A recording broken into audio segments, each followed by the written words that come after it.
Hello friends, welcome to movement GS. आज geography का 5वां चैप्टर लेके आया है। उस चैप्टर में हम पृथ्वी के बारे में कुछ रोचक तथ्य जानेंगे। इस वीडियो में हम जानेंगे कि दिन और रात कैसे बराबर होते हैं, उत्तरी ध्रुव पर या दक्षिण ध्रुव पर दिन कब बड़े होते हैं, या रातें कब बड़ी होती हैं, या दिन कब छोटे होते हैं, रातें कब छोटी होती हैं, ध्रुवों पर 6 महीने के दिन और रात कैसे होती है, इत्यादि के बारे में हम इस वीडियो में चर्चा करेंगे। आइए शुरुआत करते हैं। इस वीडियो को शुरुआत करने में हमें कुछ डेफिनेशंस की जरूरत होगी। उन डेफिनेशंस को हमें सबसे पहले जानना होगा। उसके पहले मैं आपको बता दूं कि पृथ्वी दो प्रकार की गतियां करती है, एक घूर्णन और एक परिक्रमण। पृथ्वी का अपनी अक्ष पर घूमना घूर्णन कहलाता है, जबकि सूर्य के चारों ओर चक्कर लगाना परिक्रमण कहलाता है। सबसे पहले डेफिनेशन है कक्षीय समतल। कक्षीय समतल क्या होता है? यह एक काल्पनिक रेखा होती है जो इसकी सतह से 66.5 डिग्री का कोण बनाती है। क्योंकि यदि हम ग्लोब की बात करें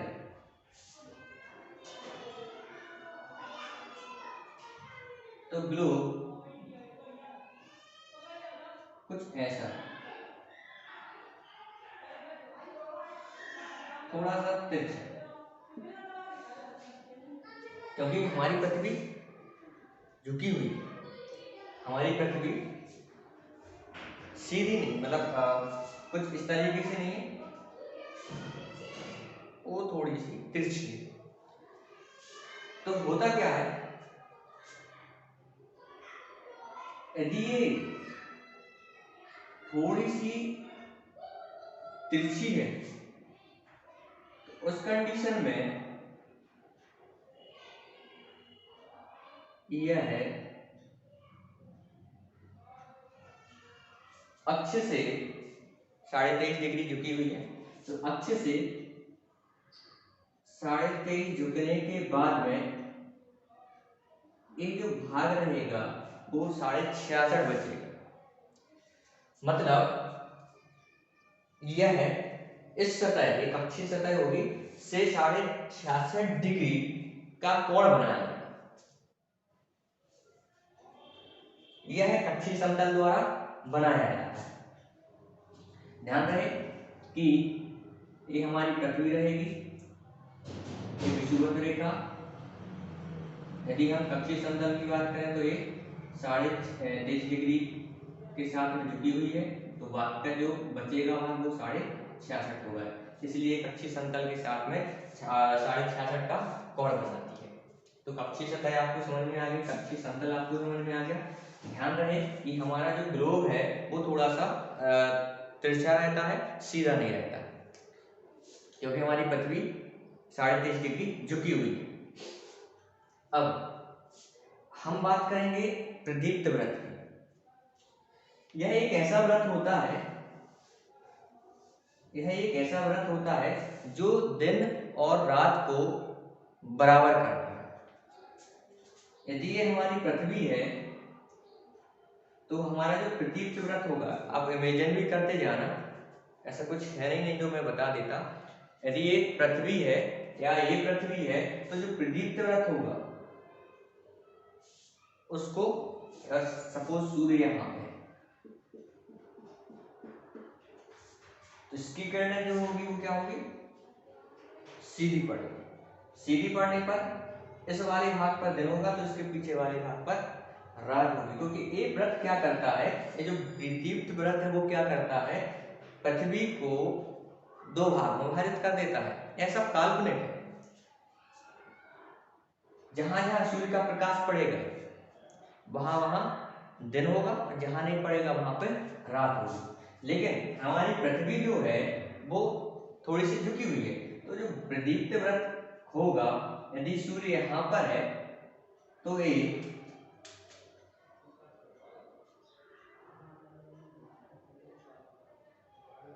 कुछ इस तरीके से बनेगा। कि भाई ये ध्रुव है तो कहीं ध्रुव पे प्रकाश पहुंच रहा है, ये थोड़ा सा गलत है।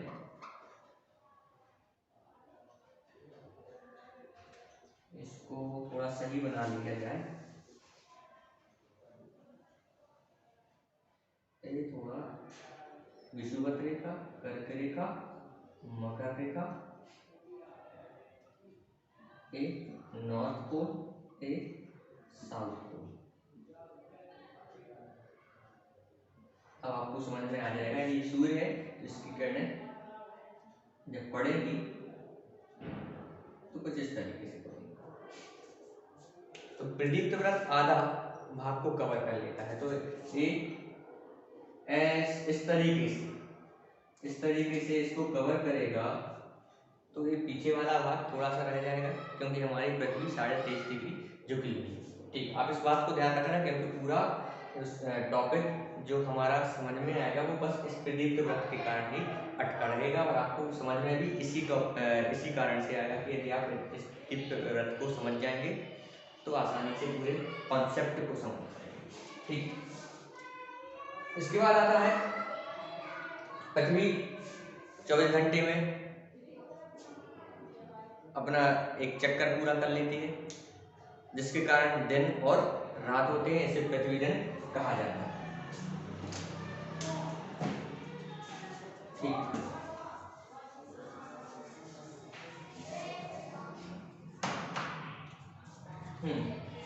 हेडिंग डालिए उत्तर अयनान।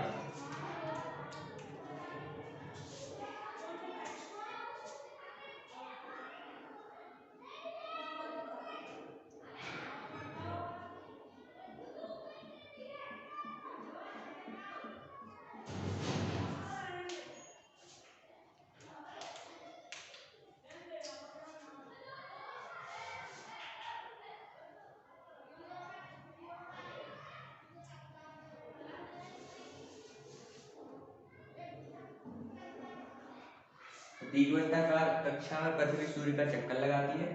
हाँ, एक काम करते हैं, इसको थोड़ा सा दूसरे तरीके से समझते हैं। सबसे पहले आप विषुव डालिए, विषुव का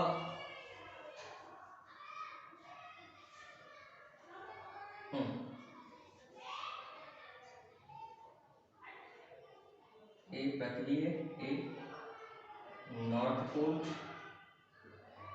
और एक साउथ पोल। थोड़ा सा आपको इमेजिन करना पड़ेगा।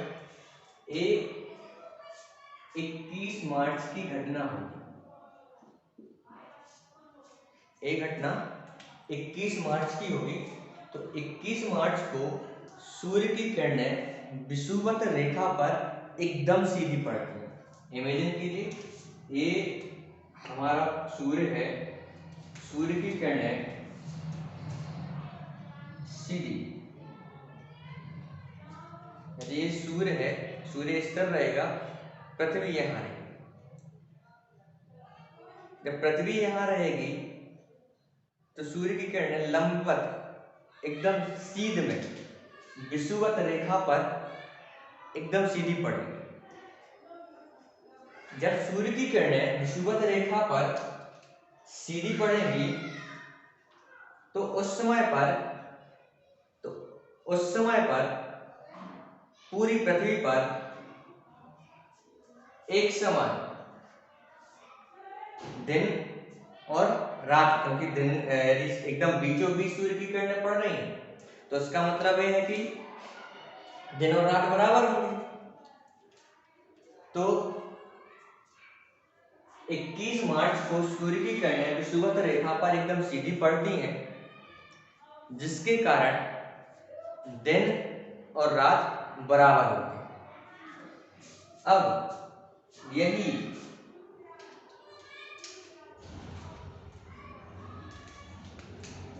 ये हमारा विषुवत, एक कर्क और एक मकर, एक घटना हो जाएगी जून की। 3-3 महीने आगे बढ़ाते जाना, आपको एकदम याद रहेगा। ये हो जाएगी घटना 21 जून की। अब सूर्य की किरणें क्योंकि इस तरीके से झुका हुआ है,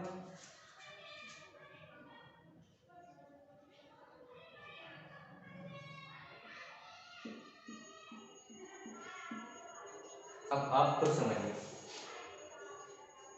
सूर्य ए है और एक पृथ्वी है। पृथ्वी की कौन सी रेखा सूर्य की ओर झुकी हुई है, जिसके कारण सूर्य की डायरेक्ट उस रेखा पर टर्न पड़े? बताओ कौन सी रेखा है? इसको हम कर्क बोलते हैं, इसको हम विषुवत बोलते हैं और इसको हम मकर बोलते हैं। तो एकदम सीधी बात है, बहुत आसान बात है। सूर्य की किरणें कर्क रेखा पर सीधी पड़ रही है, क्योंकि पृथ्वी 23 डिग्री झुकी हुई है। सूर्य की किरणें कर्क रेखा पर जब पड़ती हैं तो इस क्षेत्र में बहुत अधिक ऊष्मा प्राप्त होती है, जिसके कारण उत्तरी गोलार्ध में बहुत बड़े दिन होने लगते हैं और दक्षिणी गोलार्ध में जब सूर्य की किरणें थोड़ी सी तिरछी पड़ेंगी तो दक्षिणी गोलार्ध में छोटे दिन होने लगेंगे। तो सूर्य की किरणें 21 जून की स्थिति में कर्क रेखा पर लंबवत पड़ेंगी, जिस कारण से उत्तरी गोलार्ध में इस वाले भाग में अर्थात कर्क रेखा वाले भाग में बहुत बड़े दिन और दक्षिणी गोलार्ध में मकर रेखा वाले भाग में दिन छोटे होने लगेंगे। इस स्थिति को हम उत्तर अयनांत की अवस्था कहते हैं। अब जब सूर्य अगले 3 महीनों में आगे बढ़ेगा, स्थिति यही रहेगी, एक विषुवत रेखा रहेगी, एक कर्क रहेगी, एक मकर रहेगी, एक नॉर्थ पोल होगा और एक साउथ पोल होगा। अब सूर्य यहाँ पहुंच गया, ये सूर्य तो यही है, सॉरी पृथ्वी अब यहाँ हो गई। अब जब ए वाली कंडीशन होगी, क्योंकि ये झुकी हुई है, तो अब सूर्य की किरणें किस रेखा पर पड़ेगी? तो विषुवत रेखा पर। तो एक बार फिर से, अब सूर्य की किरणें लंबवत किस पर पड़ेंगी? विषुवत रेखा पर। और जब सूर्य की किरणें विषुवत रेखा पर पड़ेंगी, ये अवस्था रहेगी हमारी 23 सितंबर की। 3 महीने बढ़ा दो, मार्च, अप्रैल, मई, जून, जुलाई, अगस्त, सितंबर, ठीक है, 3 महीने बढ़ा दो। तो जब सूर्य की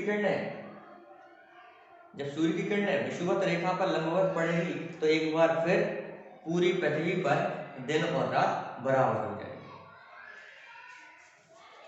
आगे बढ़ते हैं।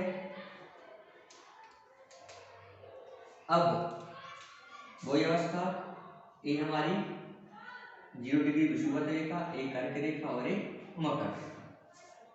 पृथ्वी थोड़ी सी झुकी हुई है, ये हमारा सूर्य है। अब ये थोड़ी सी झुकी हुई होगी, जो कर्क रेखा रहेगी वो थोड़ी सी यहाँ आ जाएगी और जो मकर रेखा होगी वो उस पर सूर्य की किरणें क्या होंगी?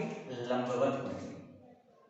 और जब सूर्य की किरणें मकर रेखा पर लंबवत पड़ेंगी तो इस वाले भाग में ज्यादा ऊष्मा प्राप्त होगी और कर्क रेखा वाले भाग में कम ऊष्मा प्राप्त होगी। मतलब एक कर्क रेखा है, फिर से वो विषुवत रेखा होगी और एक मकर।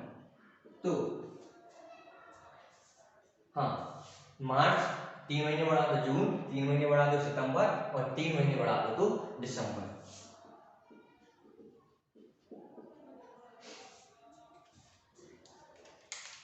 इस स्थिति में सूर्य की किरणें मकर रेखा पर लंबवत पड़ेगी, जिसके कारण दक्षिणी गोलार्ध में मकर रेखा वाला जो भाग रहेगा ज्यादा ऊष्मा प्राप्त करेगा और कर्क रेखा वाला कम ऊष्मा प्राप्त करेगा, जिसके कारण इस गोलार्ध में बड़े दिन होंगे और इस गोलार्ध में छोटे दिन होने लगेंगे।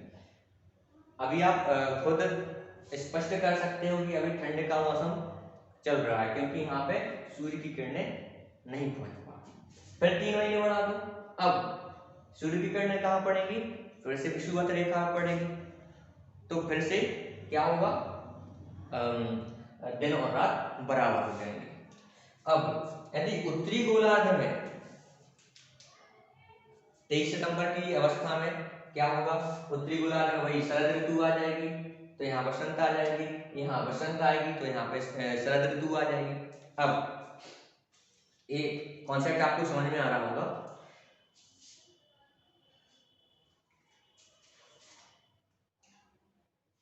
इस अवस्था को विषुव कहते हैं। इस अवस्था को उत्तर अयनांत की अवस्था कहते हैं। इस अवस्था को भी विषुव कहते हैं और इसे दक्षिण अयनांत की अवस्था। 21 मार्च, 21 जून, 23 सितंबर और 22 दिसंबर।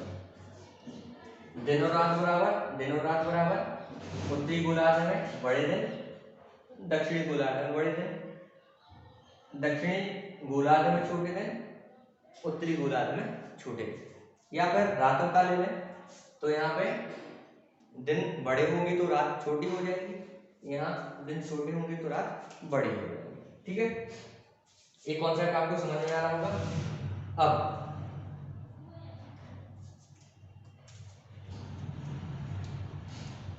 अब अगला जो बात रहेगी कि 6 महीने के दिन और रात कैसे हो जाते हैं।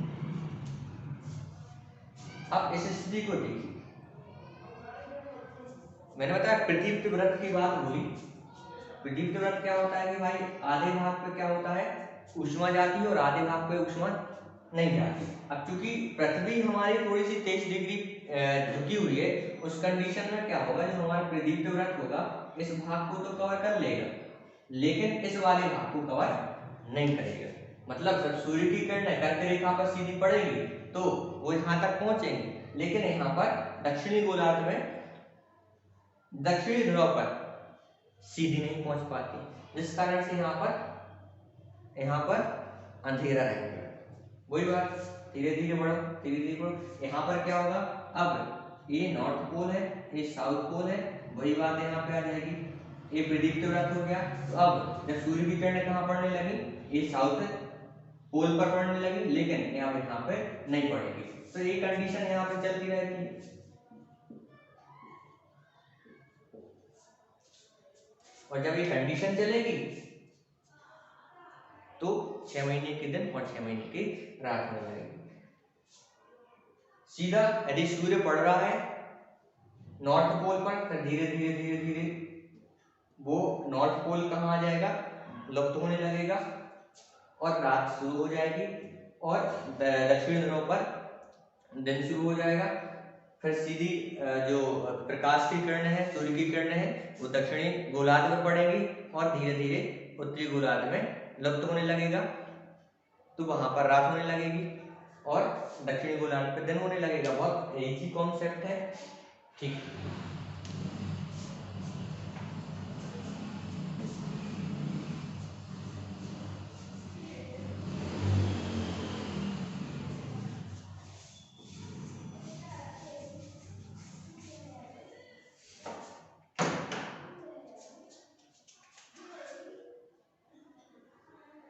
ये सूर्य है,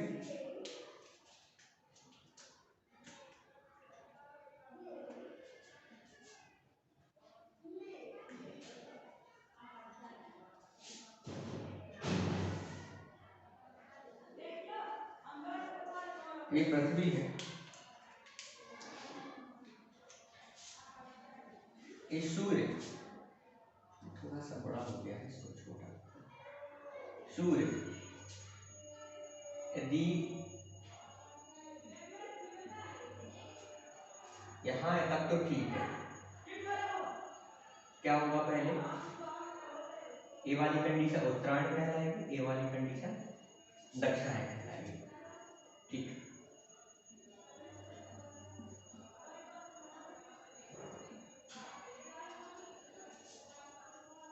इसको एक काम कर सकते हैं, या तो मार्च से बना दो या फिर जून से बना दो।